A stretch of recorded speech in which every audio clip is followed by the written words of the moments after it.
இனத்தின் ஒற்றை நம்பிக்கை தலைவர் தந்த தமிழ் குடை அருமை அண்ணன் செந்தமிழன் சீமான் உங்களோடு.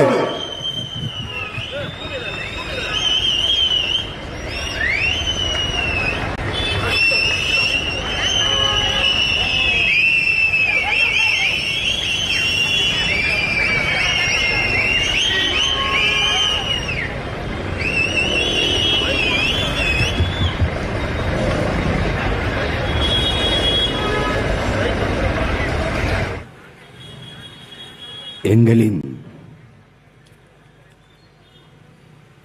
உயிரோடும் உணர்வோடும் கலந்து வாழுகின்ற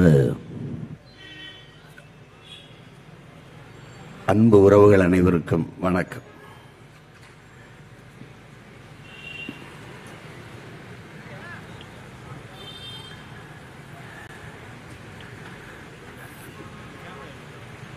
தேர்தல் என்றாலே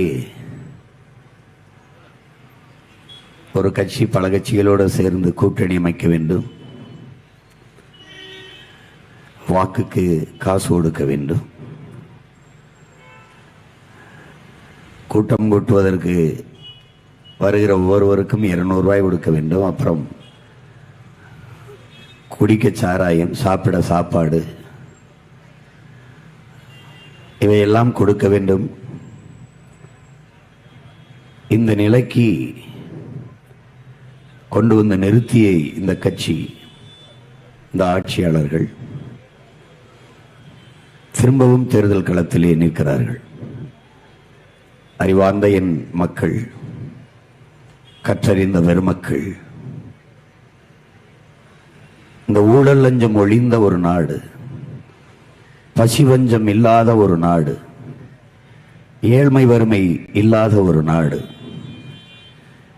பெண்ணி அடிமைத்தனம் பாலியல் வன்கொடுமையற்ற ஒரு தேசம், சாதிய இழிவு தீண்டாமை கொடுமைகளற்ற ஒரு தேசம், வளச்சுரண்டல் இல்லாத ஒரு தேசம், மது மத போதைகளற்ற ஒரு தேசம் உருவாகாதா என்று ஏங்கி நிற்கிற எம்மின சொந்தங்கள், என்னிலும் இளைய என் தம்பி தங்கைகள்,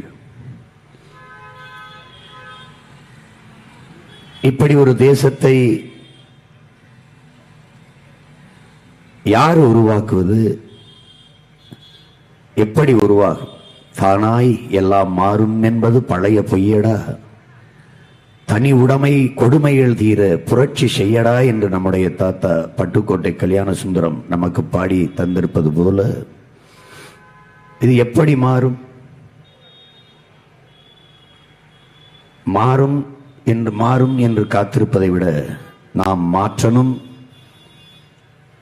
என்று எண்ண வேண்டும். இங்கே அண்ணல் காந்தியடிகள்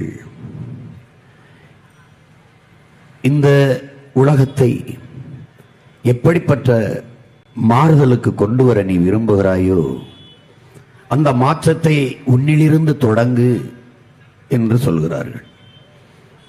நான் என்னிலிருந்து தொடங்குகிறேன், நீங்கள் உங்களிலிருந்து தொடங்குங்கள், நாம் நம்மிலிருந்து தொடங்குவோம். மிக எளிமையானது என் பெற்றோர்களே, என் உடன் பிறந்தார்களே. நான் குடியிருக்கிற தெருவை நான் கூட்டுகிறேன், சுத்தம் செய்கிறேன். நீங்கள் குடியிருக்கிற தெருவை கூட்டுங்கள், சுத்தம் செய்யுங்கள். அவரவர் வாழ்விடத்தை சுத்தம் செய்தால் தானாக இந்த தேசம் சுத்தமாகும் என்பதை புரிந்து கொள்ளுங்கள். இதுதான் புரட்சி, இதற்கு பேர்தான் புரட்சி. நாடு சரியில்லை, தலைவர்கள் சரியில்லை, அவர் சரியில்லை, ஆட்சி சரியில்லை, ஒன்றும் சரியில்லை என்று புலம்பிக் கொண்டிருக்கிற நேரம் இது இல்லை. புரட்சியாளர் அண்ணல் அம்பேத்கர் இழந்துவிட்ட உரிமைகளை நீ பிச்சை கேட்டு பெற முடியாது, போராடித்தான் பெற்றாக வேண்டும் என்கிறார். அதற்கு போராட தயாராகுங்கள் என் உடன் பிறந்தவர்களே. எங்கள் தலைவர் எங்களுக்கு கற்பிக்கிறார், மற்ற இனங்களுக்கெல்லாம் வாழ்க்கையில் அவ்வப்போது போராட்டங்கள் வரும், ஆனால் நமக்கு போராட்டமே வாழ்க்கையாக மாறி நிற்கிறது. நீ போராட தயங்குகிறாய், ஆனால் விதை பூமியோடு போராடித்தான் முளைக்கிறது. போர்க்குணமற்ற உயிரினங்கள் உலகில் பரிதாபகரமானவை.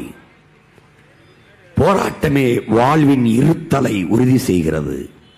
போராடும் போதுதான் மனிதனே பிறக்கிறான் என்கிறான் மார்க்சியம் கார்கி. கவிப்பேரரசு வைரமுத்து அவர்கள் சுடும் வரை நெருப்பு, சுற்றும் வரை பூமி, போராடும் வரை மனிதன், நீ மனிதன் நான் மனிதன் என்று முடிக்கிறார். அநீதியை கண்டு அச்சம் கொள்ளாமல் துணிந்து எதிர்ப்பவன் எவனோ அவனை உண்மையான ஜிகாத் என்று நபிகள் நாயகம் ஸல்லல்லாஹு அலைஹி வஸல்லம் அவர்கள் நமக்கு போதித்து சென்றிருக்கிறார்கள். உலகில் எங்கெங்கு அநீதி நடக்கிறதோ அதை கண்டு சகித்துக் கொள்ள முடியாமல் நீ கோவப்படுவாயானால் நீனும் என் தோழனே என்கிறான் சேகுவேரா. கொலை வாளினை எடடா மிக கொடியோர் செயல் அறவே, குகை வாழ் ஒரு புலியே உயர் குணமேவிய தமிழா என்கிறான் நம் புரட்சி பாவலன். என்னரும் சொந்தங்களே, என்னுயிர் தம்பி தங்கைகளே, ஒரு ஏக்கத்தோடும் தவிப்போடும் தொலைதூர கனவோடும் உங்கள் முன்னிற்கிற இந்த பிள்ளைகளை பாருங்கள். எங்கள் பயணம் மிக நீண்ட தூரத்தில் தொடங்கியது. பல ஆண்டுகளுக்கு முன்பு, பல 100 ஆண்டுகளுக்கு முன்பு எங்கள் முன்னவர்கள் தொடங்கிய பயணம். அதை தொடர்ந்து நாங்கள் 14 ஆண்டுகளாக பயணித்து வருகிறோம். உங்களை தேடித்தான். எதற்காக? உங்களுக்காகத்தான். உணர்வை இழந்து, உரிமைகளை இழந்து, உயிரையும் இழக்கிற இழிநிலைக்கு, அவல நிலைக்கு தள்ளப்பட்ட என் இன மக்களுக்காகத்தான் இவ்வளவு தூரம் பயணித்து வந்தோம். எங்களுக்கு தன்னலம் என்ற ஒன்று உண்டு. அது எங்கள் இனத்தின் நலன்தான். அதற்காகத்தான் இவ்வளவு அரும்பாடு ஆற்றுகிறோம். ஆனால் இங்கே அரசியல் என்பது தன்னலமற்று சேவை செய்யக்கூடிய ஒரு புனித அமைப்பு என்பதை மாற்றி அது பணம் குவிக்கிற ஒரு தொழில், முறைகேடாக சேர்க்கிற பணத்தை, பதுக்கி ஒதுக்கி வைக்கிற பணத்தை பாதுகாப்பதற்காகவே இந்த அதிகாரங்கள் கட்டமைக்கப்படுகிறது. நீண்ட நாட்களாக இந்த நிலத்தில் முதலாளிகளுக்கான அதிகாரமே கட்டமைக்கப்படுகிறது. காரணம், முதலீடு செய்கிறவர்களே வேட்பாளர்களாக நிற்கிறார்கள். ஒரு தொகுதியில் போட்டியிடுகிறவர் சட்டமன்றம், பாராளுமன்றம் குறைந்தது 50 கோடி 100 கோடிகளை முதலீடு செய்கிறார். ஒரு முதலீட்டாளர் மக்கள் சேவைக்கு வருவாரா, தன் லாப தேவைக்கு வருவாரா என்பதை அறிவார்ந்த என் இன மக்கள் சிந்தித்து பார்க்க வேண்டும். பணம் இருப்பவன் தான் அரசியல் செய்ய முடியும் என்கிற நிலை உருவாகிவிட்டால் உழைக்கும் மக்களின் உரிமை, அடித்தட்டு மக்களின் நலன், நாட்டு மக்களுக்கான நன்மை, மக்களுக்கான அதிகாரம் என்பதெல்லாம் வெற்று வார்த்தையாகி போய்விடும். இதை எங்கள் முன்னவர்கள், எங்கள் பெற்றவர்கள், எங்கள் தாத்தா பாட்டிகள் இதை குறித்து சிந்தித்தார்களா, ஆய்ந்து தெளிந்தார்களா என்பது தெரியவில்லை. அப்படியெல்லாம் அவர்கள் யோசித்திருந்தால் அவர்கள் பிள்ளைகள் நாங்கள் இந்த வீதியில் நிற்க வேண்டிய தேவை வந்திருக்காது. ஆனால் என்னிலும் இளைய என் தம்பி தங்கைகள், நீங்கள் விழித்துக் கொள்ள வேண்டும். விழிப்புணர்வே விடுதலையின் முதல் படி. இந்த நாட்டில் எண்ணற்ற போராட்டங்கள் நிகழ்ந்து கொண்டிருக்கிறது. நாம் தேர்தலை எதிர்கொண்டிருக்கிற இந்த நேரத்தில் டெல்லியிலே வேளாண் பெருங்குடி மக்கள் போராடி கொண்டிருக்கிறார்கள். ஒரு தேசத்தில் விவசாயி தெருவுக்கு வந்துவிட்டான் என்றால் அது நாடல்ல சுடுகாடு என்பதை அறிவார்ந்த என் மக்கள் சிந்திக்க. நீங்கள் எது இல்லாமலும் வாழ்ந்துவிட முடியும் என் மக்களே. கார் இல்லாமல், டிவி இல்லாமல், செல்போன் இல்லாமல், எது இல்லாமலும் வாழ்ந்து விடலாம். ஆனால் நீரும் சோறும் இல்லாமல் வாழ முடியாது. உழைத்து உழைத்து உலகிற்கு உணவளிக்கிற உழவன் முடியோர் வீதியில் வந்துவிட்டால் அந்த தேசத்தில் என்ன இருக்கும்? அவன் வைக்கிற கோரிக்கை என்ன? யாராவது செவிசாய்த்து கேட்டீர்களா? சிந்தையில் அழுத்தி சிந்தித்து பார்த்தீர்களா? நாங்கள் விளை வைக்கிற பொருளுக்கு ஒரு நியாயமான விலையை உறுதி செய்யுங்கள் என்கிறான். என் அன்பு தம்பி தங்கைகளே, அறிவார்ந்த எனது பெற்றோர்களே, என் இன சொந்தங்களே, ஒரு குண்டூசி தயாரிப்பவன் கூட அதற்கான விலையை அவனே முடிவு செய்கிறான். ஒரு பிளேட்டு கத்தி தயாரிப்பவன் கூட அதற்கான விலையை அவனே முடிவு செய்கிறான். ஒரு கார் தயாரிப்பவன், ஒரு சிகரெட் உற்பத்தி செய்கிறவன், ஒரு பீடி தயாரிப்பவன், ஒரு செருப்பு தயாரிப்பவன், ஒரு விளக்கமாறு தயாரிப்பவன், அவனெல்லாம் அதற்கான விலை 5 ரூபாய் 10 ரூபாய் என்று முடிவு செய்கிறான். ஆனால் எவ்வளவு பெரிய விந்தை பாருங்கள், வேடிக்கை பாருங்கள். உழவர் குடிமக்கள் விளைய வைக்கிற எந்த பொருளுக்குமான விலையை அவன் தீர்மானிக்க முடியவில்லை. எவ்வளவு பெரிய துயரம் பாருங்கள். ஒரு கிலோ தக்காளியை விளைய வைக்க அவன் அடக்க செலவு 20 ரூபாய் ஆகிறது என்றால், அவன் சந்தையில் கொண்டு வந்து இறக்கும் போது 22 ரூபாய்க்கு விற்றால் அவனுக்கு லாபம் இருக்கு, மதிப்பு இருக்கிறது. ஆனால் அவன் வாங்குகிறவன் தான் அந்த விலையை தீர்மானிக்கிறான். 10 ரூபாய் என்று கேட்பான். நான் பொருளை திருப்பி எடுத்துக்கொண்டு போக முடியாது, என் கெட்டு போகும். வந்த விலைக்கு வித்துவிட்டு செல்ல வேண்டிய நிர்பந்தம் உருவாகிறது.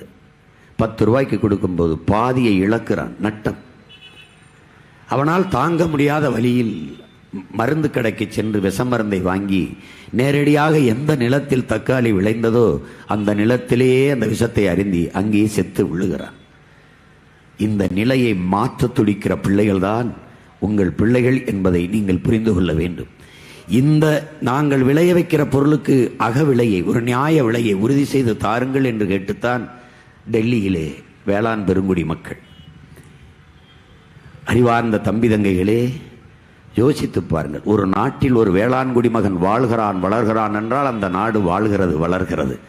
அவன் வாழ முடியாமல் சாகிறான் என்றால் அந்த நாடு சுடுகாடு என்று பொருள். ஏன்?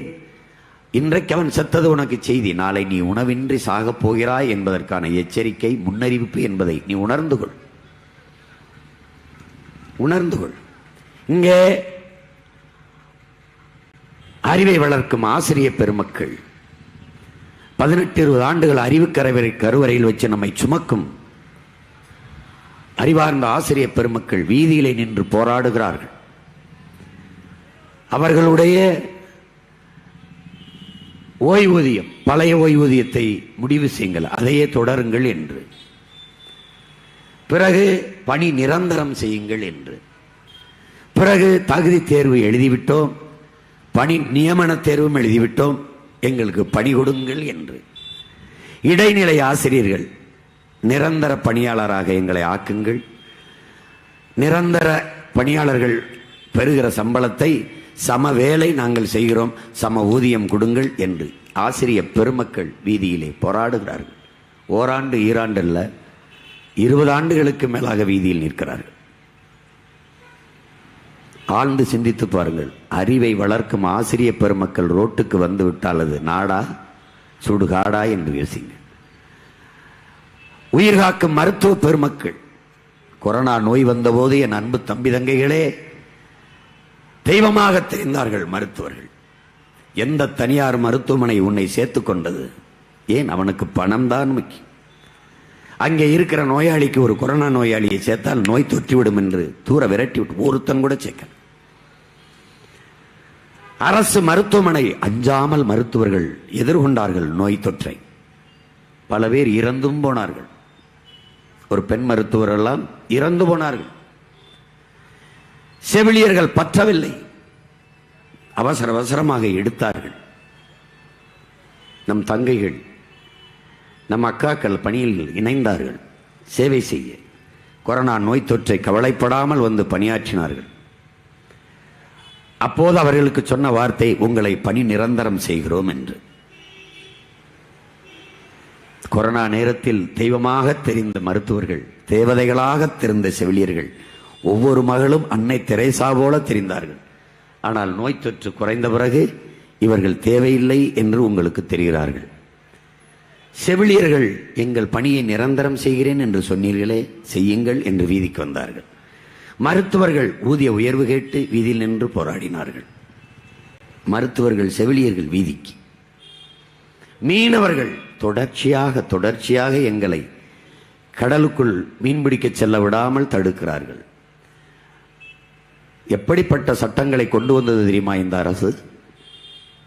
12 நாட்டிக்கல் மைல் தான் நீங்கள் கடலுக்குள் சென்று மீன்பிடிக்க வேண்டும், அதற்கு மேலே போகக்கூடாது. மீன்பிடிக்க போகும்போது 2 லட்சம் ரூபாய் கட்டிவிட்டு போக வேண்டும். 2 லட்சம் ரூபா தான் நான் என்ன மயத்துக்கு மீன் பிடிக்க போறேன்? எதுக்கு போறேன்? ஒரு நாடு சட்டம் போடுதுவர். 2 லட்சம் ரூபாய் போய் பிடிக்கிறது. 20,000 தான் மீன் வந்ததுன்னா என்ன பண்றது? என்ன பண்றது? போனால் சுடுவான், படகை பறிப்பான், வலையை கிழிப்பான், அடிப்பான். ஆனாலும் போகிறோம். காரணம் வறுமை. என் குடும்பம் வாழ வேண்டும். எப்படிப்பட்ட நிலையில் எங்களை நிறுத்தியிருக்கிறீர்கள்? சுட்டுக் கொள்கிறான் சிங்களன். 850 பேர் இதுவரை செத்திருக்கோம். அறிவார்ந்த தமிழ் சமூக தம்பி தங்கைகளை எண்ணி பாருங்கள். எங்கள் உயிர் தலைவன் ஈழ நிலத்தில் தன் படையோடு நிற்கிற போது என் மீனவன் ஒருவனை சிங்களன் தொட்டானா என்று எண்ணி பாருங்கள். யார் பாதுகாப்பு? யார் பாதுகாப்பு?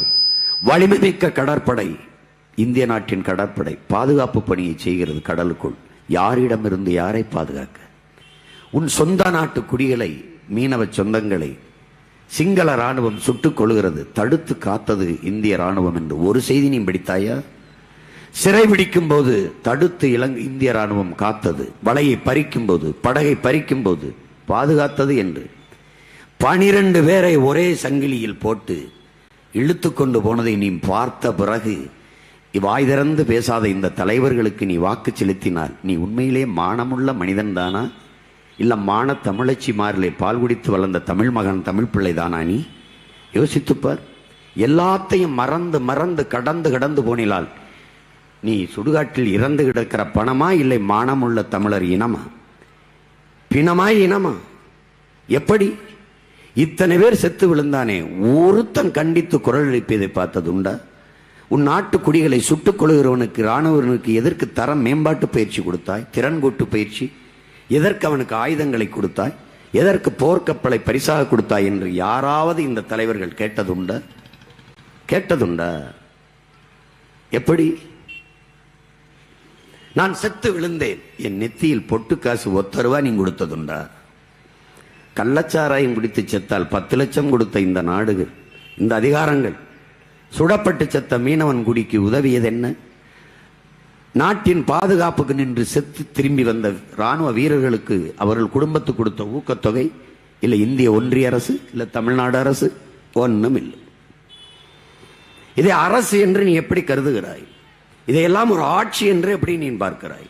இந்த நச்சு ஆலைகளை கொண்டு வந்ததெல்லாம் யார்? திணித்ததெல்லாம் யார்? அணு உலை. அறிவுபூர்வமாக தர்க்கம் செய்வார்கள். அணு உலை இல்லாத நீங்கள் எப்படி மின் உற்பத்தியில் தன்னிறைவடைவீர்கள்? அணு உலை கண்டுபிடிக்கப்பட்டது மின் உற்பத்திக்காகவா? மின்சாரம் கண்டுபிடிக்கப்பட்டது அணு உலையாலா? பதில் இருக்கா? பதில் இருக்கா உங்ககிட்ட? அணுகுண்டு மேலே அமர்ந்திருப்பதும் அணு உலைக்கு பக்கத்தில் குடியிருப்பதும் 2 ஒன்றுதான். நான் சொல்லல, அணு விஞ்ஞானிகள். உலகத்தில் பாதுகாப்பான அணு என்று ஒன்றை கிடையாது. அணு விஞ்ஞானிகள். இதை கண்டுபிடித்தவன் ஆல்பர்ட் நோபல். இது பேரிழிவை உலகில் ஏற்படுத்தும் என்று, தன் பெயருக்கு பெரும்பழி, பெரும் இழிவு வந்துவிடும் என்றுதான் தன் பெயரிலே ஒரு பரிசை அறிவித்தான். என் அன்பு தம்பி தங்கைகளே, அதுதான் உலக புகழ்பெற்ற பரிசாக இருக்கிற நோபல் பரிசு. ஏன் இந்த அணுவை கண்டுபிடித்த அவனை நீ திட்டாமல், அவனை இழிவாக பேசாமல் புகழ வேண்டும் என்பதற்கு நோபல் பரிசு, நோபல் பரிசு என்று. அவனுக்கே தெரியுது இது பேரழிவை ஏற்படுத்திடும். 1986 ரஷ்யாவிலே செர்னோபில் அணு உலை வெடித்தது. கோபர்ச்சேவ் அதிபர் பேசுகிறார். நாம் இதை ரஷ்ய தேசத்திற்கு மட்டுமான இழப்பாக பார்க்கவில்லை, உலகத்திற்கு ஏற்பட்ட பேரழிவாக பார்க்கிறோம். நாம் நம்பினோம் இந்த விஞ்ஞானிகளை மீட்பார்கள், காப்பார்கள் என்று. ஏமாற்றப்பட்டோம். 1,00,000 ஆண்டுகளுக்கு இதன் அருகில் வராதீர்கள் என்று பெரிய இரும்பு கம்பியை போட்டு பூட்டி விட்டு போய்விட்டார்கள்.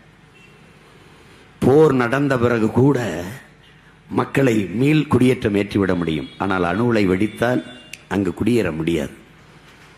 அணு என்பது என்ன? நன்கு கட்டமைக்கப்பட்ட கான்கிரீட் சுவரை 1,00,000 கிலோமீட்டரில் ஊடுருவி பாயுங்கிறான். அப்ப மனிதன் சதை எம்மாத்திரம். நீ அணு உலை வெடிக்க வேண்டாம் என் உடன் பிறந்தவனே. அணு உலையை ஏன் கடற்கரை பக்கத்திலே வைக்க வேண்டி இருக்குது? அதை பீச்சி அடிச்சு கொண்டே இருக்கணும். அணு உலையை குளிர்விக்க தண்ணியை பீச்சு கொண்டே இருக்க வேண்டும். அந்த அணு உலை மேல பட்டு போகிற தண்ணீரிலே அணுக்கசிவு போகும்.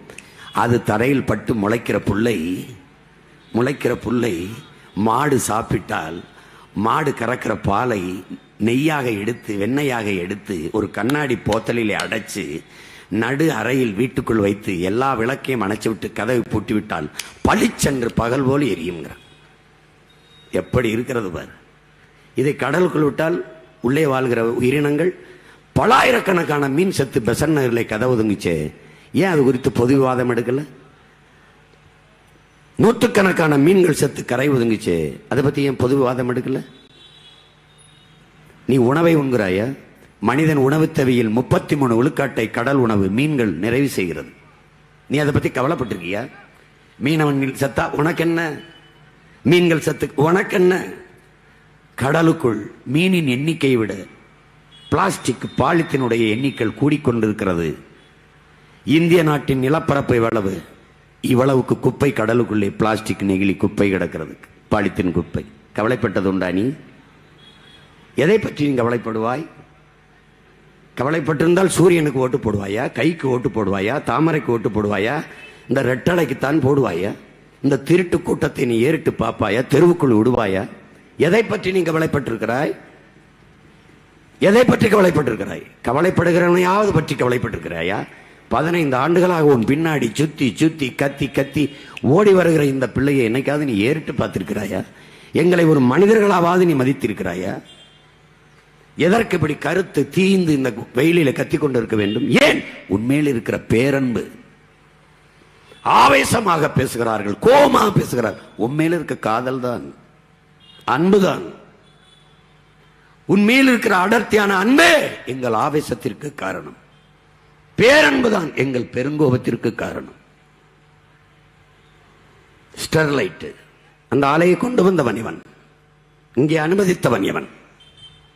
அணு உலை அறிவார்ந்த தமிழ் சமூக தம்பி தங்கைகளே, கேரளாவுக்குத்தான் முதலில் அணு உலை வருகிறது. அது வைக்கக்கூடாது, என் மாநிலத்தில் நிறுவக்கூடாது என்று எதிர்த்தவர்கள் யார்? இதே கம்யூனிஸ்டுகள். எதிர்த்தவர்கள் யார்? இதே காங்கிரஸ். ஏன்? நான் வெளிச்சத்தில் வாழ்வதை விட உயிரோடு வாழ்வது முக்கியமானது என்று விரட்டி விட்டார்கள். அப்பே ஒரு கூட்டம் இருக்கு, சிந்தனை திறனற்று மானங்கட்டு சூடுகட்டு சொரணகட்டு. கருணாநிதி விட்டா ஜெயலலிதா, ஜெயலலிதா விட்டா கருணாநிதி, விட்டா எம்ஜிஆர், காங்கிரஸ் விட்டா பாரதிய ஜனதா, பாரதிய ஜனதா விட்டா காங்கிரஸ் என்று நம்பித்திருந்த கூட்டம் இந்த நிலத்திலே நட அனுமதித்தது. கேரளாவில் நிறுவக்கூடாது என்று போராடிய கட்சிகள் காங்கிரஸ், கம்யூனிஸ்ட் இந்த நிலத்தில் நிறுவ வேண்டும் என்று போராடியது. ஆனாலும் நீ மானங்கட்டு அவர்களுக்கே ஓட்ட போட்டாய். 86 வெடித்தது செர்னோபிலில்.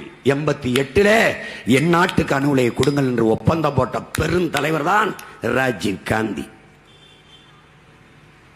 என்ன தொலைநோக்கு?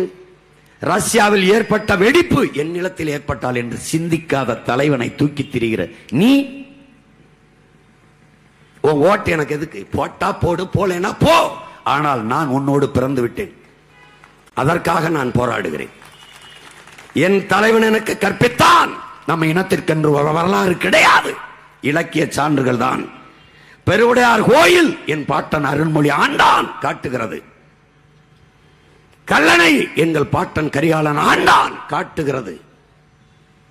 சிலப்பதிகாரம் இல்லை என்றால் பாண்டிய நெடுஞ்செழியன் எங்களை ஆண்டான் தெரியாது. எங்கள் மூதாட்டி கண்ணகி பெருமாட்டி வந்து அரசவையிலே கால் சிலம்பை உடைத்து நீதியை நிலைநாட்டினாள் என்ற காப்பிய சான்றே பாண்டிய நெடுஞ்செழியன் மதுரை ஆண்டான். அவ்வளவுதான்.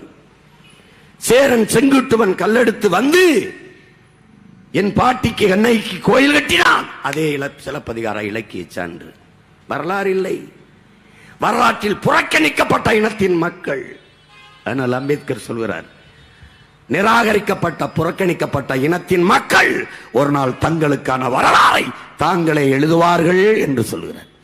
எழுதுவதற்கு எம்மின மக்களே, உங்கள் பிள்ளைகள் எழுந்து ஓடி வருகிறோம். அடர்த்தியான காட்டுக்குள் ஒரு இருளில் என் தலைவன் என்னிடத்தில் சொன்னது, நமக்கென்று வரலாறு இல்லை, ஆனால் ஒரு இனம் தன் விடுதலைக்காக போராடி செத்தது என்கிற வரலாறாவது இனி வரட்டும் என்று.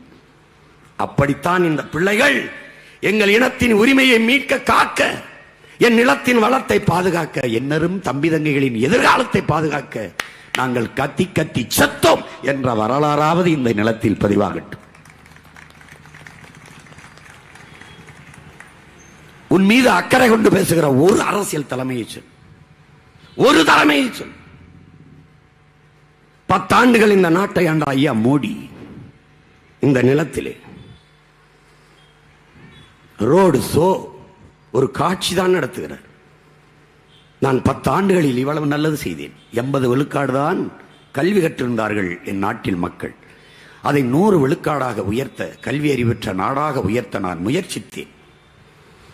28 கோடி மக்கள் இரவு உணவில்லாமல் உறங்கச் சென்றார்கள். அவர்கள் பசியை போக்க நான் பாடுபட்டேன்.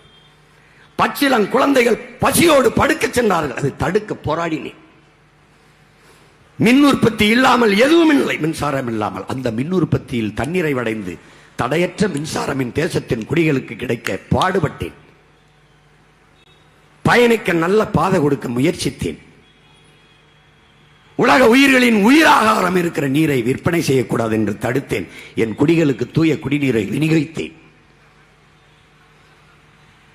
பாலுக்கலாத குழந்தை, கல்விக்கு இயங்காத மாணவன், வேலைக்கலையாத இளைஞன், இதுதான் என் கனவு இந்தியா என்ற அடிமை தேசத்தில் இந்த புரட்சிகர முழக்கத்தை முன்வைத்தான் பகத்சிங். அந்த முழக்கத்திற்கு தேவையில்லாத நிலையை உருவாக்கினேன். கல்விக்கு இயங்காத மாணவர்களை, பாலுக்கலாத குழந்தைகளை உருவாக்கினேன். வேலைக்கலையாத இளைஞர்களை இந்த தேசத்தில் உருவாக்கினேன். எண்ணற்ற இளைஞர்களுக்கு வேலை கொடுத்தேன். இந்த நாட்டின் பாதுகாப்பை உறுதி செய்தேன். எதையாவது இந்த மாதிரி ஒன்றை பேசி ஓட்டு கேட்க துப்பு இருக்கா மிஸ்டர் மோடி? ஒன்றை, இதுக்கு எதையாவது ஒன்றை சொல்லி ஒண்ணுமில்ல. வந்து டாட்டா ஏப்ரல் 19 நீ அவருக்கு காட்டணும் டாட்டா.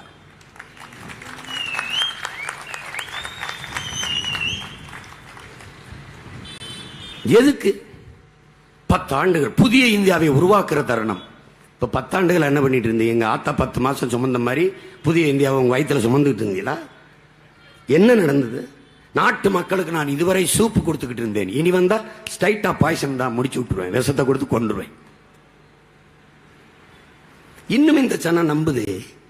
10 ஆண்டுகளில் செய்யாத ஒன்றை அடுத்தவர் 5 ஆண்டில் என்ன செய்ய போகிறாய்? ஏன் இந்த கேள்வி உனக்கு எழ மாட்டேங்குது?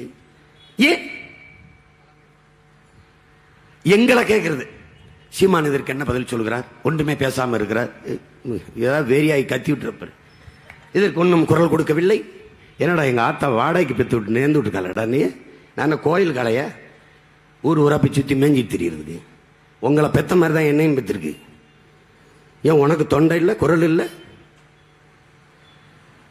நீ தேர்வு செய்த தலைவனை பேச சொல்லு, எவனையாவது பேச சொல்லு. என்னை பேச சொல்ற இந்த பிரச்சனையை தந்தவன் யார்? இவர்கள் தான், இவர்கள் தான். எண்ணூர்ல போய் பாரு, போய் பாரு. என்ன 8000 கிலோமீட்டரா போற? இந்த அருக்கு போய் பாரு. அனல் மின் நிலையம், உலர் சாம்பலில் அந்த மண்ணை மக்களை எவ்வளவு நாசம் பண்ணியிருக்கான்னு போய் பாரு. நச்சு ஆலைகளை நிறுவி கடலுக்குள் எண்ணெயை கொட்டுவது, அமோனியா வாயு கசிவை திறந்து விடுவது. மக்கள் வாழ்விடமா அதெல்லாம்? இந்த ஆலைகள் இவர்களுக்கு தெரியாமல் வந்ததா? இந்த ஆலைகளை கொண்டு வந்தது காங்கிரஸ், பாரதிய ஜனதா. நிலத்தில் நட அனுமதிச்சது திமுக, அதிமுக. போராடுகிறீர்களே, இதை தந்தது யார் என்று ஒரு நிமிடம் சிந்திக்க வேண்டாமா? இந்த போராட்டத்தை நமக்கு கையளித்தது யார்? திணித்தது யார்? ஏன் அநீதி எதற்கு துணிவில்லாதவன் சகித்துக் கொள்கிறான், தொடர்ச்சியாக சகித்துக் கொள்கிறவன் அடிமையாகிறான். நீ அடிமையாகிவிட்டாய், போர்க்குணமற்று போய்விட்டாய். எது வந்தாலும் சகித்துக் கொள்கிறாய். அம்மா அவன் லஞ்சம் பெறுகிறான், யாருப்பா பெறல? அம்மா அவன் ஊழல் செய்தவன், யாருப்பா செய்யல? அம்மா அவன் கொள்ளையடிக்கிறான், யாரப்பா செய்யல? இப்படி சகித்து சகித்து சகித்து அடிமையாகி போனாய். என்ன உனக்கு இருக்கு? என்ன பிரச்சனை இல்லை உனக்கு? போக்குவரத்து தொழிலாளர் தெருவில் வந்து போராடுகிறார்கள். நீ இவர்கள் தேவையற்று போராடுகிறார்கள் என்று நினைக்கிறாய். அவன் சம்பளம், அவன் ஊதியம், அவனோட ஊதியத்தில் பிடித்த தொகை, நிலுவைத் தொகை, அதை திருப்பி கேட்கிறான் 7500 கோடி. எங்க அது? எங்க அந்த தொகை? யாரு தின்னு ஏப்பம் விட்டது? ஏன் காசு? ஏன் காசு? என்னோட பிடித்த பணம், அதை நான் ஓய்வு வரும்போது எனக்கு கொடுக்கணும். ஏன் தரல? இதான போராட்டம்? இதான போராட்டம்? இதை தெரிந்து கொள்ளாமல் நீ எதற்கு வாழ்கிறாய்? அவனுக்கு பாதிப்பு உனக்கு இல்லை, நாளை உனக்கு பாதிப்பு. எவன் வருவான்? யார் வருவான்? ஏன் தன் வீட்டு கூரை எரியாதவரை தண்ணி எடுத்துக்கிட்டு வர மறுக்கிறாய்? அடுத்த வீட்டு கூரை எரிகிறது என்று கதவை சாத்தி விட்டு படுக்கிறாய். காலையில் நீ எழுந்திருப்பாயா, சாம்பல் தான் கீழே கிடக்கும். அந்த நிலை உனக்கு வராது என்று இலங்கையில் நடந்தது இங்கே நடக்காதா? ஒரு ஆப்பிள் 1000 ரூபாய், 1 லிட்டர் பெட்ரோல் 1500, கிளர்ச்சி வந்தது. அது வராதா? வரும் வரும். அப்படி ஒரு புரட்சி வரும்போது தலைமை ஏற்கத்தான் உங்கள் பிள்ளைகள் தயாராகி கொண்டிருக்கிறோம். மணிப்பூரில் நடந்தது இங்கே நடக்காதா? குஜராத்தில் நடந்தது இங்கே நடக்காதா? நடக்கும். இவர்கள் வந்தால் திராவிடர்கள் தடுப்பார் என்று நினைக்கிறாயா? இல்லை. இந்தியர் திராவிடர் வெவ்வேறு அல்ல, ரெண்டும் ஒன்றுதான். ஒரு நாள் கட்டி பிடிச்சு கைகுலுக்கி சங்கமிப்பார்கள். எங்க தாத்தா தெய்வ திருமகன் முத்துராமலிங்க தேவர் அவர்கள் சொன்னது நடக்குது. திராவிடம்ங்கிறது என்ன நினைக்கிற? இந்தியன் திராவிட வெவ்வேறு இல்லைன்னு நீ நம்ப மறுக்கிற? இந்தியம் தேசிய காங்கிரஸ், இந்தியம் தேசிய பாரதிய ஜனதா, பாரத மாதா கி ஜெய், தேச ஒற்றுமை இறையாண்மை எல்லாம் பேசிய பாரதிய ஜனதா காங்கிரஸ். கர்நாடகா, அந்த மாநிலத்தில் கர்நாடக கட்சியா இந்திய கட்சியா? நான் கேட்கறதுக்கு நல்ல பெருமக்கள், அறிவார்ந்த பெருமக்கள், சிந்தனை ஆற்றல் கொண்ட மக்கள் ஒருத்தம் பதில் சொல்லு. கர்நாடகா என்று வருகிற போது அந்த மாநில கட்சியா அது இந்திய கட்சியா? ஒரு சொட்டு தண்ணி தர முடியாது. மேகதாது அணை கட்டிய தீர்வும் தமிழர்களுக்கு தர முடியாது அப்படின்னா எங்கடா இருக்குவோம் இறையாண்மை? எங்கடா இருக்குவோம் தேசப்பற்று? எங்கே இருக்கு? என்னுடைய வளம் நரிமணம் பெட்ரோல், மீத்தேன் ஈத்தேன், அணு உலை மின்சாரம், நெய்வேலி பழுப்பு நிலக்கரி மின்சாரம் எல்லாம் உனக்கு, என் சொத்தெல்லாம் பொதுமை. ஆனால் அவரவர் நீர்வளம் அவரவருக்கு. எத்தனை நாளைக்கு இந்த ஆட்டத்தை காட்டுவார்? எத்தனை நாளைக்கு? ஒரு நாள் இந்த அதிகாரம் எங்களுக்கு வருகிற போது என்னுடைய வளம் எனக்கே என்று நான் நின்றால் உன் இறையாண்மை, உன் தேசப்பற்று எங்கே இருக்கும்?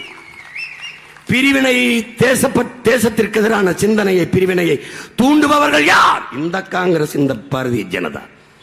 ஏன் அந்த மாநில மக்களின் நலனை பேசுகிறாய்? அங்கே நீ ஆள்கிற உயரத்தில் இருக்கிறாய். அற்ப தேர்தல் வெற்றி, அரசியல் லாபத்திற்காக தமிழ் தேசிய மக்களின் உரிமையை பறிகொடுக்க நீ தயாராகி விட்டாய். அதனால் நாங்கள் எங்கள் தாய் நிலத்தில் உன்னை பலி கொடுக்க தயாராகிவிட்டோம். காங்கிரஸ் பிஜேபிக்கு நீ மானங்கட்டு ஓட்டு போட்டாய். உன் ரத்தத்தை, உன் பிறப்பை சந்தேகிக்கணும்டா, உன் ரத்தத்தை சோதிக்கணும்டா. ஒரு சொட்டு தண்ணி தர முடியாது சொன்ன கன்னடர்களோடு காங்கிரஸோட கூட்டு, அதுக்கு 10 சீட்டு, நீ மானங்கட்டு போட போறாய் ஓட்டு. கேவலம் கேவலம் கேவலம். ஒரு இடத்துல கூட காங்கிரஸ் வெல்லல. ஏன்? ஏன்? தமிழர்கள் கண் முன்னே ஈழ தாயகத்தில் லட்சக்கணக்காக தமிழ் மக்களை கொன்றார்கள். கச்சத்தீவை தான் தோன்றித்தனமாக எடுத்து கொடுத்தார்கள். காவிரியில் தண்ணி தர மறுத்தார்கள். கல்வி உரிமையை எடுத்துக்கொண்டு போனார்கள், மருத்துவ உரிமையை எடுத்துக்கொண்டு போனார்கள், எல்லா மாநில உரிமையும் பறித்தார்கள், இந்தியை திணித்தார்கள். அதனால் தமிழர்கள் வெகுண்டெழுந்து வீழ்த்தினார்கள் என்ற வரலாற்று பதிவு வரவில்லை என்றால் நீ வாழ்ந்தென்ன செத்தென்ன?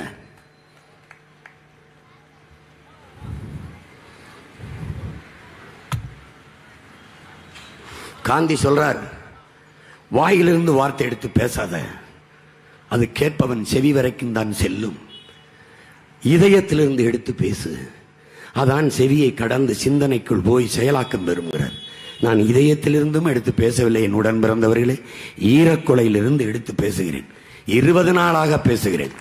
100 மணி நேரம் பேசி, 100 மணி நேரங்கள். ஒரு நாளைக்கு 6 மணி நேரம், 6.5 மணி நேரம். எவ்வளவு தூர பயணம்? கன்னியாகுமரியில் தொடங்கி இவ்வளவு. யாருக்காக? யாருக்காக? எல்லாம் என் தம்பி தங்கைகளுக்காக. எனக்கு வந்த நிலைமை எனக்கும் பின்னால் வருகிற என் சந்ததிக்கு, என் பிள்ளைகளுக்கு, என் தம்பி தங்கைகளுக்கு வந்துவிடக்கூடாது. குடிக்க நீர் இல்லையே, பெங்களூரில் குடிக்க நீர் இல்லை என்கிறான். அது ஏன் இங்கே வராது என்று நினைக்கிறாய்? தேர்தல் முடிந்தவுடன் நீ எழுதிவை, நம்ம அக்காவும் தங்கையும் தெருவில் மைல் கிலோமீட்டர் கணக்கிலே பானையை போட்டுக்கிட்டு நிற்பார்கள், தண்ணி கிடைக்குது. அப்ப நீ என்ன சிந்திக்கணும்? போன் அடி, அப்பலோ கேன்கானா வரும். எப்படி? அரசுக்கு கிடைக்காத தண்ணி எப்படா முதலாளிக்கு கிடைக்குது? அந்த கேள்வி தாண்டா வேணுங்க. அதான் வேணும். தவிச்ச வாய்க்கு தேசத்தின் குடிகளுக்கு தண்ணீர் கூட தர முடியாத இந்த அரசு இருந்தால் என்ன, செத்தால் என்ன? அந்த கோபம் எனக்கு வந்தால் எனக்கு ஓட்டு போடு, இல்லைன்னா எவனுக்கோ போடு, எவனுக்கோ போடு, எனக்கு அதை பத்தி கவலை கிடையாது.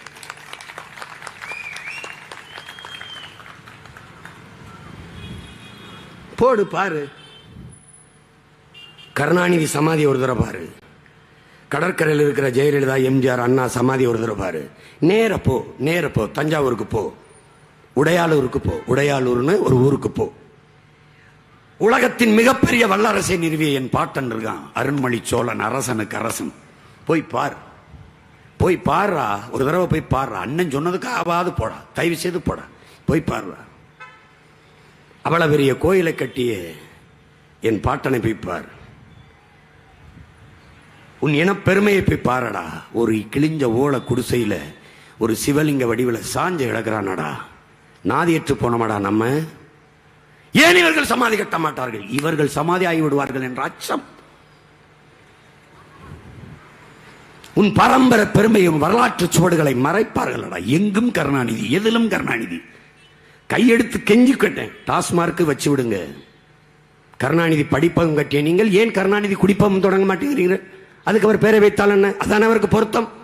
தமிழ்நாட்டில் முதலாக மதுவை கொண்டு வந்த மகான் அவர்தான். ஏன் நீ சிந்திக்கிற திறனற்று இருக்கணும். எங்க ஐயா சகாயம் ஐஏஎஸ் படிக்கும்போது என்ற சொல்றார், தலைவரே இதை நீங்க பேசுங்க. என்ன ஐஏஎஸ் பயிற்சி அப்போ மக்களுக்கு கற்பிக்காதே, கற்பித்தால் அவன் அறிவு பெறுவான், அறிவு பெற்றால் கேள்வி கேட்பான், நம்ம இடத்துல பதில் இருக்காது. எதுக்கு உன்னை குடிக்க வைக்கிறான் தெரியுதா? எதுக்கு? நீ சிந்திக்கிற திறனற்று போனாதானே திருப்பி உதயசூரியன் ஓட்டு போடுவ. நீ உதயநிதி ஏற்றுட்ட, அப்புறம் இன்ப நிதியும் ஒருத்தெல்லாம் சொல்றானே, இன்ப நிதியை முதலமைச்சரா பார்த்துட்டு சாகணும் அப்படின்னு. எப்படா அவன் வீட்டுல எல்லாம் சோறு போடுறாங்க அவனுக்கு? எப்படி அவனை பெத்த பிள்ளைகள்லாம் எப்படி தெருவில் நடமாடுது மானரசத்தோட? அவன் வருவான் இன்ப நிதி, உனக்கு காலங்காலமா துன்ப நிதி தான். என்ன நிதி பற்றாக்குறையாகி போச்சு நாட்டில். எல்லா நிதியும் அவர் வீட்டில் இருந்தா தயாநிதி, இன்ப நிதி, உதயநிதி, அருள் நிதி, எல்லா நிதியும் அவர் வீட்டில் இருந்தா உனக்கு அப்படி நிதி இருக்கும் நாட்டில்.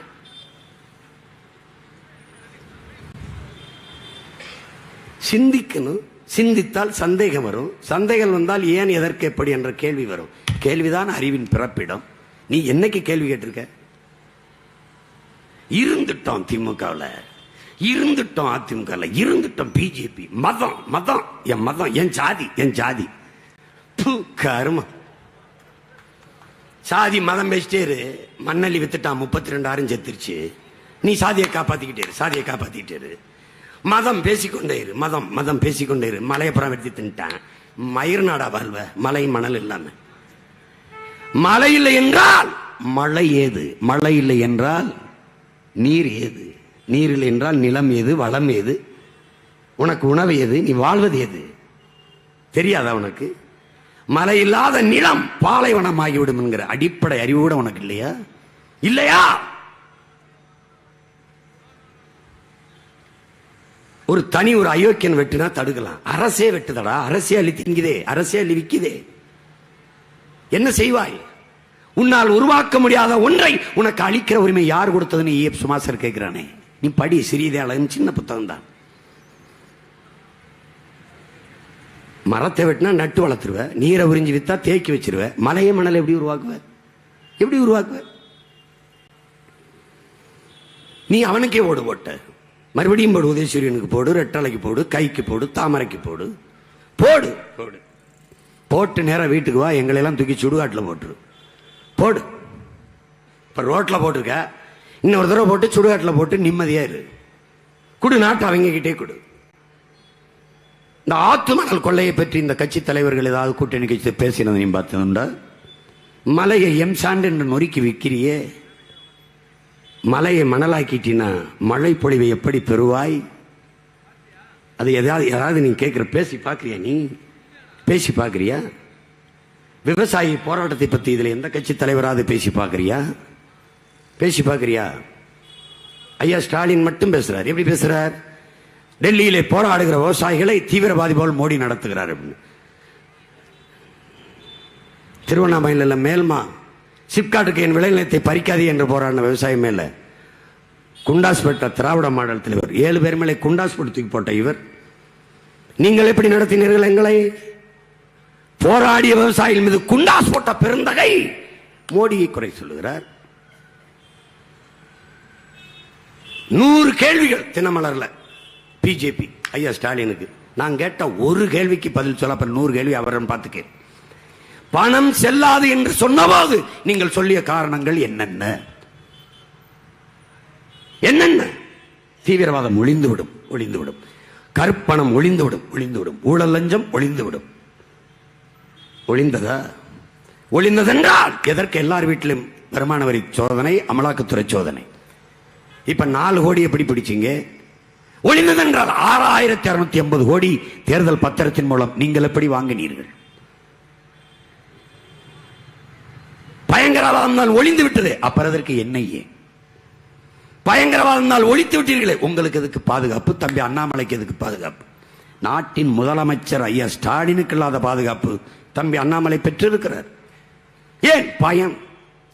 ஒரு கோழை வீரமாக பேசிக்கொண்டு தெரியுதல்லடா, வீரமா வாழணும், அவன் தான் வீரன். எதுக்கு உனக்கு பாதுகாப்பு? ஒரு தலைவன் தான் நாட்டுக்கு பாதுகாப்பு. தலைவனே பாதுகாக்க பெரிய படையை வச்சிருந்தா யார்கிட்ட இருந்து யாரை பாதுகாக்க நீ படை வச்சிருக்க? எதுக்கு உனக்கு பாதுகாப்பு? நாங்கெல்லாம் அப்படித்தான் பாதுகாப்பு சுத்தி திரும்ப. பயங்கரவாதத்தை ஒழிச்ச பெதா மக்கள் ஆயிடுச்சு நீங்க. பிறகு உங்களுக்கு எதுக்கு பாதுகாப்பு? 50 நாள் பொறுத்திருங்கள், சொர்க்கத்தில் கொண்டு வைப்பேனீர்களே. செத்துத்தான் சொர்க்கத்துக்கு போனார்கள் வெளியே. எங்கே ஒளிந்தது? எங்கே ஒளிந்தது? 1000 ரூபாய் செல்லாதீர்கள். அந்த காலகட்டத்தில் என் மக்கள் பட்ட துயரத்தை நீங்கள் எண்ணி பார்த்ததுண்டா தலைவர் பெருமகனே? மகளுக்கு திருமணம், உறவெல்லாம் கூடியாச்சு. காலையில் போய் நகை வாங்க வேண்டும், உடை எடுக்க வேண்டும், பாத்திரபண்ட வாங்க வேண்டும். ராத்திரியில் பணம் செல்லவில்லை பெருமக்களை. அப்பாவை மருத்துவமனையில் சேர்த்தாச்சு, பணத்தை கட்டி கூட்டிட்டு வரணும், காலையில் போய் கூட்டிட்டு வரணும்.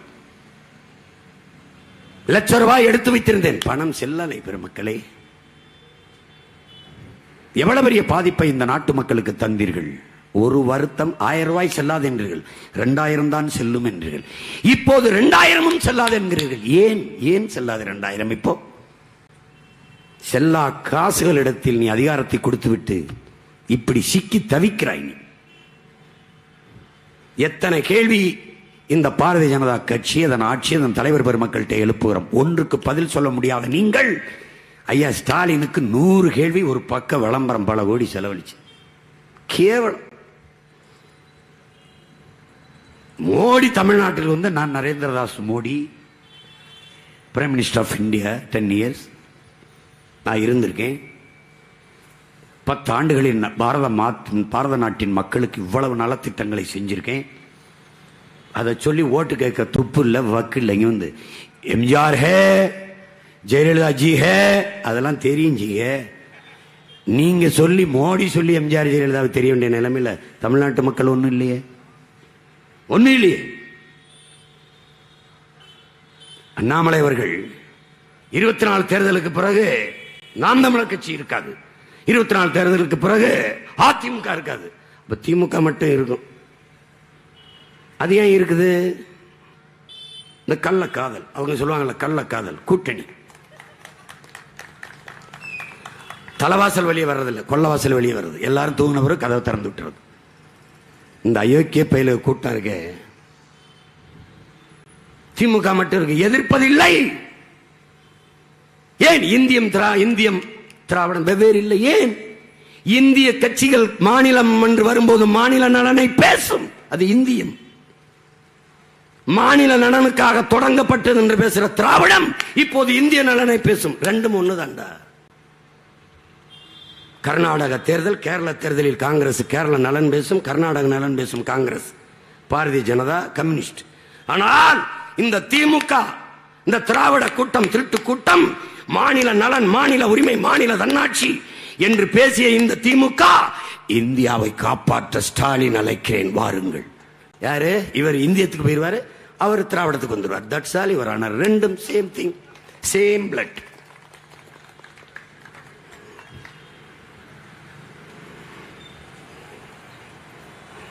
கிளீன் இந்தியா கொண்டு வந்தார், மோடி செய்யல. அதை உங்கள் பிள்ளை நாங்கள் செஞ்சுக்கிட்டு இருக்கோம். என்ன சீமான் கிளீன் இந்தியா? இவங்க எல்லாம் தொடச்சு தூர வாடுறதாண்டா கிளீன் இந்தியா. எதாடா உண்மையிலேயே கிளீன் இந்தியாவா இருக்கும்? பசி பஞ்சம் இல்லாத, ஏழ்மை வறுமை இல்லாத, ஊழல் லஞ்சம் இல்லாத, வேலையின்மை என்கிற சொல்லு இல்லாத, பெண்ணிய வன்கொடுமை, பெண்ணியர் அடிமைத்தனம், பாலியல் வன்கொடுமை இதெல்லாம் இல்லாத ஒரு தேசம் தான்டா தூய்மை இந்தியா. குப்பையை கூட்டி அல்றதுதான் தூய்மை இந்தியானா, குப்பையை போட்டா அயோக்கிய பையாடுறா பதில் வச்சிருக்க. குப்பை இலைதலையும் இந்த மரத்து இலையும் தலையும் வந்து குப்பை இல்லைடா, அது இலைச்சத்து தலைச்சத்து, மண்ணிற்கு உரம் வளமடா. குப்பை என்பது பிளாஸ்டிக், பாலித்தீன், அதை பேனிட் என்று சொல்ல துப்பில்லாத நீங்கள் எதற்கு கிளீன் இந்தியா அறிவித்தீர்கள்? ஃப்ராடு. கிளீன் இந்தியா ஆயிடுச்சா? வாருங்கள் என்னோடு பள்ளிக்கரணைக்கு. ஒரு இயற்கையின் அரும்பெரும் குடையான என் பள்ளிக்கரணை ஏரியை குப்பை மேடாக்க குப்பைகளடா இந்த திமுக அதிமுக. இந்த குப்பைகளுக்கு மறுபடியும் நீ ஓட்டை போட்டால் நீ மக்கி போன குப்பையடா, மக்கி போன குப்பை. கண்ணீர் வரமடா. நீ பள்ளிக்கரணை ஏரியை ஒரு தடவை பார்த்துட்டு எனக்கு ஓட்டு போடடா, பார்த்துட்டு போடுறா உதயசூரியன், பார்த்துட்டு போடுறா ரெட்டலைக்கு. உலகத்தில் எந்த ஏரியடா கடல் மட்டத்திலே கடலின் நீட்சி போல இருக்கிற சதுப்பு நிலை ஏரியடா? உலகத்தின் எல்லா பறவைகளும் வந்து இருந்து வாழ்ந்து இனப்பெருக்கத்தை செய்து போன ஏரியை குப்பை மேடாக பார்க்கக்கூடிய ஒரு பார்வை, ஒரு சிந்தனை இந்த திராவிட பன்னிகளுக்கு தாண்டா வரும். எவனுக்குடா வரும்? எவனுக்கு வரும்? இந்த கூட்டணி கட்சி, இந்த இந்திய கட்சி, தேசிய, இதெல்லாம் இது திராவிட பன்னி மேலே கடித்து ரத்தம் முறிஞ்சுகிற உண்ணிகள். That's all. இவர்கள் யார்? புலிகளடா. பன்னிகளை வேட்டையாட வந்த புலிகள் நாங்கள். ஒரு ஆளு என்னை எதிர்கொள்ள முடியல. கூட்டத்துக்கு கேட்கிற இடத்துல இடம் தெரியறது இல்ல. 10 மணிக்கு மேல 9:50 வந்து நின்னுக்குறது. 11:30 ஓட்டு கேட்கிறாரு அண்ணாமலை. அங்க போய் எங்க நின்ன? ஒரு அதிகாரம் நிரூபிக்கிறாங்க. சாலையில போற வர மக்களை மறிச்சு பணத்தை பறிக்கிறது. 450 கோடி இங்க எடுத்திருக்கான். மொத்தம் 4500 கோடி இந்தியா முழுமைக்கு எடுத்திருக்கான். ஓட்டு காசு கொடுக்குறான். திமுக விளம்பரம் பண்ணது கலைஞர் தொலைக்காட்சியில். அதிமுக காசு கொடுக்கிறதை பாரீர், 1000 ரூபாய்க்கு ஓட்டு கொடுக்கிறதை பாரீர். இது எப்படி அதிமுக கொடுக்கலாம்? நாங்க தான் கொடுப்போம், நீ எப்படி கொடுப்ப? அதுதான் அங்கே நியூஸ் ஜே பாரு. திமுக கொடுக்கிறதை பாரீர் பார்த்துக்கிட்டு தான் இருக்கோம். தாரீர், கொஞ்சம் தாரீர். அவனை போய் பிடின்னு சொல்ல தேர்தல். அது எங்க லிமிட்ல வரல, அது எங்க லிமிட்ல வரல. இல்ல எங்க ஸ்பாட் இதுதான். அங்க எங்களுக்கு டியூட்டி இல்ல. ஒரு நாள் இதெல்லாம் தொலைச்சு எடுக்கல, தூர விரட்டல. நாம் பிரபாகரன் பிள்ளை இல்ல.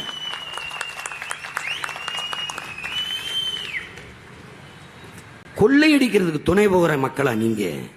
அறம் சார்ந்து வாழ்ந்த மறவர் கூட்டம் இல்லையா நீங்க?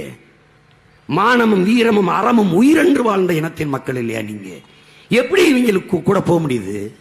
அடிச்ச கொள்ளையில் பங்கு 1000-500, திருப்பி கொள்ளையடிக்க போறதுக்கு அனுமதி. ஓட்டு ப்ளீஸ் ஓட்டு. அதுக்கு இப்ப திமுக என்ன மிரட்ட மாட்டான்ற? நம்ம அம்மா கார்டெல்லாம் போயிட்டு நீங்க சுதேஸ்வரனுக்கு ஓட்டு போடலன்னு வச்சுக்கிரு 1000 ரூபாய் கொடுக்க மாட்டோம், மாசம் ஒரு 1000 நிறுத்தி போடுவாங்க. எப்ப அப்படியா கொடுத்து நிறுத்தி போடுவாங்களா? அதோட 1000 ரூபாய் மிரட்டிட்டு ஒரு 300 ரூபாய் கையில் கொடுத்துட்டு வந்துடுறது. எனக்கு ஒரே ஒரு வருத்தம் தான். என் பாட்டன் பாரதி சொன்னான் பாரு, உலகத்துல எல்லாரும் போய் சாமிக்கு முன்னாடி எனக்கு நல்ல புத்தியை கொடுன்னு கேட்டு தானே உலகத்துல எல்லாரும் அப்படி தாண்டா வேண்டியிருக்கான். இந்த உலகத்திலேயே ஒரே ஒருத்தன் நம்ம பெரும்பாவளன் பாட்டன் பாரதி தாண்டா. சொல்லடி சிவசக்தி, என்னை சுடர்மிகும் அறிவுடன் ஏன் படைத்தாய்? எனக்கு எதுக்கு இவ்வளவு அறிவை கொடுத்தாய்ன்னு கேட்டா ஒரே மகன் நம் பாட்டன் பாரதி தான். அதே தான் நானும் கேட்கிறேன். என்னை ஏன் இந்த இனக்கூட்டத்தில் பிறக்க வைத்தாய்? ஒரு காக்கை குருவியாக, ஒரு நாயாக பிறக்க வச்சனால 4 வீட்டில் நக்கி தின்று செத்துருப்பனே. எதுக்கு இப்படி இந்த கூட்டத்தில் பிறக்க வச்சா? கத்தி இந்த கத்தலை ஒரு சுடுகாட்டுக்கு முன்பு கத்தித்தா கூட 10 பிணத்தை எழுப்பியிருப்பனே. ஐயோ பாவம், அந்த பையன் ரொம்ப நாளா கத்துறான்னு பிணம் கூட எழுந்து வந்துடும். என் இனத்தை எழுப்பி நிமிக்கிறதுக்குள்ள நாம் படுற பாடு அப்பா. எல்லாம் இவர் பார்த்த வேலை.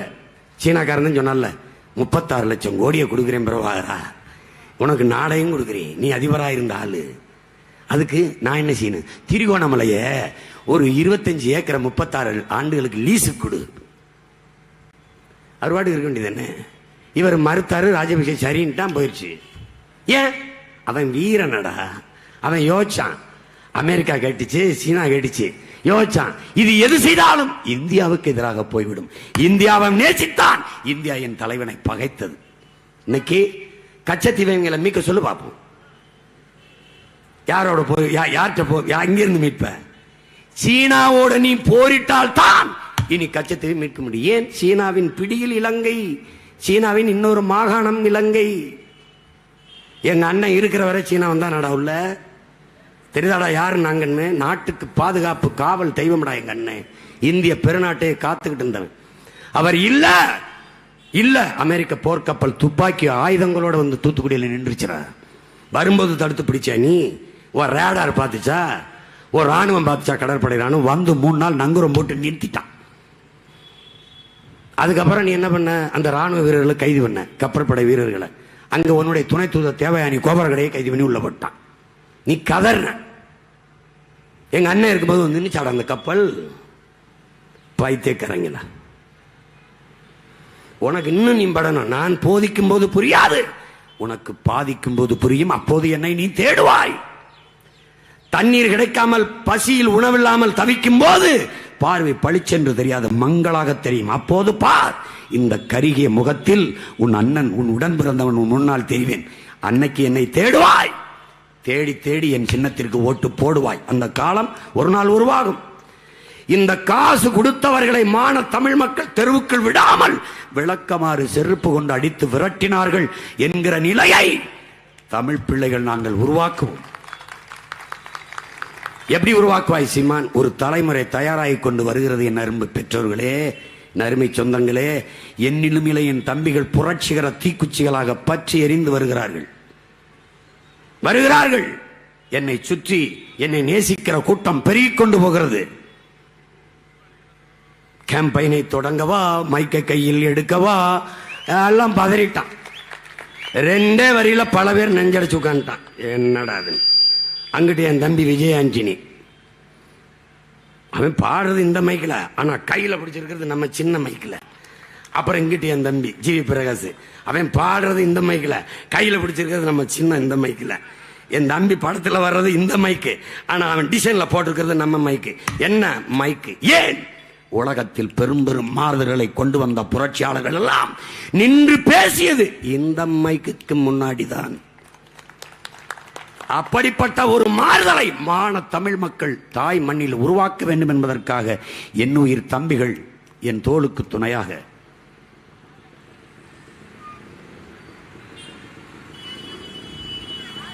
எங்கள் தலைவன். நாம் சாகலாம், சாதாரணமானவர்கள். சத்தியம் செத்ததாக சரித்திரத்தில் செய்தி இல்லை. நாம் சத்தியத்தின் பிள்ளைகள். ஒரு நாள் வெல்லும், உறுதியாக வெல்லுவோம் என்று அறிவார்ந்த தமிழ் சமூக மக்களே, எந்த எதிர்பார்ப்பும் இல்லாத தன்னலமற்ற இந்த மண்ணுக்கு மக்களுக்குமாக உழைக்க நிற்கிற உங்கள் பிள்ளைகளை உற்று பாருங்கள், உற்று பாருங்கள். ரத்தம் வேர்வையாக உருகி ஓடுவதை பாருங்கள். இதயம் பன்மடங்கு வெடித்து துடிப்பதை பாருங்கள். காரணம் உங்கள் மேல் இருக்கிற பேரன்பு என்பதை உணருங்கள். எல்லோருக்கும் வாக்கு செலுத்தி அதிகாரத்தை கொடுத்து விட்டீர்கள். இங்கே நின்றவர்கள் வென்றார்கள், பாராளுமன்றம் சென்றார்கள். என்ன நடந்தது? உங்களுக்காக பேசிய வார்த்தைகள் எத்தனை?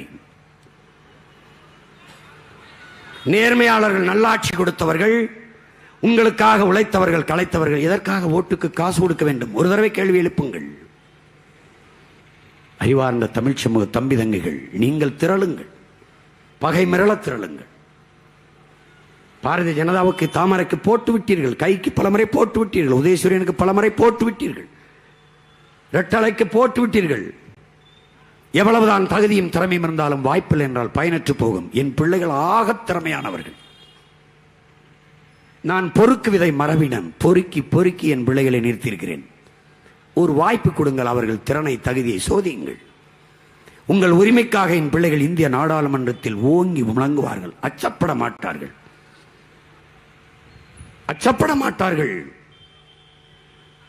அவர்களுக்கு வாய்ப்பு கொடுங்கள். மைக்கு சின்னத்திலே வாக்கு செலுத்தி என் பிள்ளைகளை வெற்றி பெறச் செய்யுங்கள். திருவள்ளூர் தொகுதியிலே போட்டியிடுகிற அன்பு தம்பி ஜெகதீஷ் சந்தர் அவர்களுக்கு, பொறியாளர் ஜெகதீஷ் சுந்தர் அவர்களுக்கு, ஆசிரியர் பணியை பார்த்துக் கொண்டிருந்தவன் அந்த வேலையை விட்டுவிட்டு வந்து விட்டான். இங்கே திருவரம்பத்தூர் தொகுதியிலே போட்டியிடுகிற ஆறுயிர் தம்பி மருத்துவர் ரவிச்சந்திரன் அவர்கள், அவர் மருத்துவமனை வைத்திருக்கிறார். அதிலே இருந்திருக்கலாம். அவரிடத்தில் சொன்னேன், நோய்க்கு மருந்து கொடுத்து நோயாளிகளை குணப்படுத்துவது மட்டும் மருத்துவரின் வேலை இல்லை. நோயாளிகளை உருவாகாத ஒரு சமூகத்தை படைப்பதும் மருத்துவரின் வேலைதான். வாருங்கள் என்றேன், வந்தார். அரும்பெரும் கல்வி கற்ற கல்வியாளர், மருத்துவ ஒரு மேதை. அவர் எங்களோடு வந்து இந்த களத்தில் நிற்க காரணம் மக்களின் மீது இருக்கிற பேரன்பு. அவருக்கு வாக்கு செலுத்தி வெல்ல வையுங்கள். ஏற்கனவே நின்றவர்கள் வென்றவர் தானே. எங்கள் ஐயா டிஆர் பண்ண புதுசா போட்டிடுறாரா? அவர் பெரிய தலைவர் தானே, ஓட்டு காசு கொடுக்காம வாங்குவாரா? நேர்மையாளருக்கு எதுக்கு கூட்டணி, நேர்மையாளருக்கு எதுக்கு ஓட்டணி, ஓட்டு காசு? இவரெல்லாம் யார்? மண்ணள்ளி வித்தவர்கள், மலையை குடைஞ்சு வித்தவர்கள், சாராயம் வித்தவர்கள், தண்ணியை உறிஞ்சி வித்தவர்கள். அவர்களெல்லாம் தேர்தல் நிற்கிறார். ஏன்? தங்களை தற்காத்துக் கொள்ள. நாங்களே நிற்கிறோம். இருக்கிற என் வளத்தையாவது பாதுகாத்து என் பிள்ளைகளுக்கு ஒப்படைச்சிட்டு போக. நல்ல காற்று, நல்ல நீர், நல்ல கல்வி, நல்ல மருத்துவம், பயணிக்க பாதை, தடையற்ற மின்சாரம், படித்ததற்கேற்ற வேலை, இவற்றையெல்லாம் உருவாக்க துடிக்கிறோம். என்னரும் சொந்தங்களே, இன உணர்வும் மான உணர்வும் கொண்ட என் அருமை தாய்த்தமிழ் உறவுகளே, என்னிலும் இளைய தலைமுறை புரட்சியாளர்களே, உங்கள் மதிப்புமிக்க வாக்கை என் தம்பிகள் இருவருக்கும் தந்து இந்திய நாடாளுமன்றத்திற்குள் அனுப்புங்கள். புரட்சி எப்போதும் வெல்லும். உங்கள் பிள்ளைகள் எங்களின் வெற்றியதை சொல்லும். எங்கள் இலக்கு ஒன்றுதான், இனத்தின் விடுதலை. இனம் ஒன்றாவோம், இலக்கை வென்றாவோம். நாம் தமிழர்.